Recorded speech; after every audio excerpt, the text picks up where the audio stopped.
कैसे हो बच्चों। तो चलो आज की क्लास शुरू करते हैं। पिछली क्लास में हमने पदार्थ पर दाब के प्रभाव के बारे में बात की थी कि पदार्थ पर दाब का किस प्रकार से प्रभाव पड़ता है, और उससे पिछली क्लास में हमने पदार्थ पर तापमान के प्रभाव की बात की थी कि पदार्थ पर तापमान का किस प्रकार से प्रभाव पड़ता है। अब प्रश्न ये उठता है, क्या पदार्थ की अवस्था परिवर्तन के दौरान किसी पदार्थ के ताप को बढ़ाना या उसके ताप को कम करना, या दाब को बढ़ाना या दाब को कम करना जरूरी होता है क्या। प्रकृति में कुछ उदाहरण ऐसे देखने को मिलते हैं कि जिसमें जो द्रव पदार्थ होता है वो अपने क्वथनांक बिंदु के तापमान से कम तापमान पर ही वाष्प में बदल जाता है। ठीक है, और इस प्रक्रिया को वाष्पीकरण के नाम से जाना जाता है। जैसे कि हम कपड़े सुखाते हैं तो आसानी से जो जल है वो वाष्प में बदल जाता है, या किसी बर्तन में रखा जो जल है वो आसानी से वाष्प में बदल जाता है, अर्थात गैसीय अवस्था में चला जाता है। तो हम किसे वाष्पीकरण कहेंगे। तो वाष्पीकरण को परिभाषित किस प्रकार से किया जा सकता है, वाष्पीकरण। ठीक है, किसी द्रव पदार्थ का अपने क्वथनांक से कम तापमान पर वाष्प में बदलना ही वाष्पीकरण कहलाता है। ठीक है, किसी द्रव पदार्थ का अपने क्वथनांक से कम तापमान पर वाष्प में बदलना ही वाष्पीकरण कहलाता है। अब प्रश्न ये उठता है कि यह वाष्पीकरण की जो दर होती है वो हमेशा ही एक जैसी होती है। तो इसका आंसर है नहीं। हम देखते हैं कि गर्मियों के समय में जो हमारे कपड़े हैं वो जल्दी सूख जाते हैं, लेकिन सर्दियों के समय और बरसात के समय में जो कपड़े हैं वो जल्दी से नहीं सूख पाते हैं। ठीक है, तो वाष्पीकरण की दर किस प्रकार से प्रभावित होती है। वाष्पीकरण को प्रभावित करने वाले कारक, ऐसे कौन कौन से कारक हैं जो वाष्पीकरण की दर को प्रभावित करते हैं। ठीक है, चलिए सबसे पहली बात तो जो वाष्पीकरण होती है सतही प्रक्रिया होती है। सतही प्रक्रिया का मतलब है कि जो जल होता है, ठीक है, इसके जो सतह के कण हैं, ये सतह के कण अपने स्थान को छोड़कर और वायुमंडल में चले जाते हैं।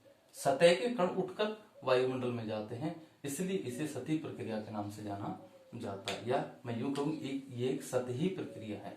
ठीक है, तो चलिए, तो वाष्पीकरण को प्रभावित करने वाले कारक कौन कौन से। सबसे पहला आता है सतही क्षेत्रफल। देखिए सतही क्षेत्रफल का मतलब यहां पर ये निकलता है यदि सतह का क्षेत्रफल अधिक है, यानी कि क्षेत्रफल अधिक है, तो जो वाष्पीकरण की जो दर है वो क्या होगी, अधिक होगी, क्योंकि अधिक से अधिक जो कण हैं वो किसके, वायुमंडल के संपर्क में रहेंगे। और यदि सतह क्षेत्रफल कम है, यानी कि बर्तन की चौड़ाई कम है, तो वाष्पीकरण की दर क्या होगी, कम होगी, क्योंकि जो जल के कण हैं वो वायुमंडल के संपर्क में कम है। ठीक है, चलिए इसमें जो दूसरा आता है वो आता है ताप का प्रभाव। तापमान का प्रभाव। ठीक है, तो देखिए यदि हम ताप बढ़ाते हैं तो ताप बढ़ाने पर जो पदार्थ के कणों की गतिज ऊर्जा है उसमें वृद्धि होती है, और जैसे जैसे गतिज ऊर्जा में वृद्धि होगी वैसे वैसे ही जो कण हैं वो ज्यादा से ज्यादा वाष्प में परिवर्तित हो जाएंगे। ठीक है, इसलिए यदि ताप बढ़ाया जाता है तो वाष्पीकरण की दर है जो बढ़ जाती है, और यदि ताप को कम किया जाता है तो वाष्पीकरण की जो दर है वो कम हो जाती है। और यही कारण है कि गर्मियों के दिनों में ताप अधिक होने के कारण जो कपड़े हैं जल्दी सूख जाते हैं, लेकिन सर्दियों के समय में कम सूख पाते हैं। ठीक है, या सूखने में समय अधिक लगता है। इसमें जो तीसरा आता है वो है वायुमंडलीय आर्द्रता।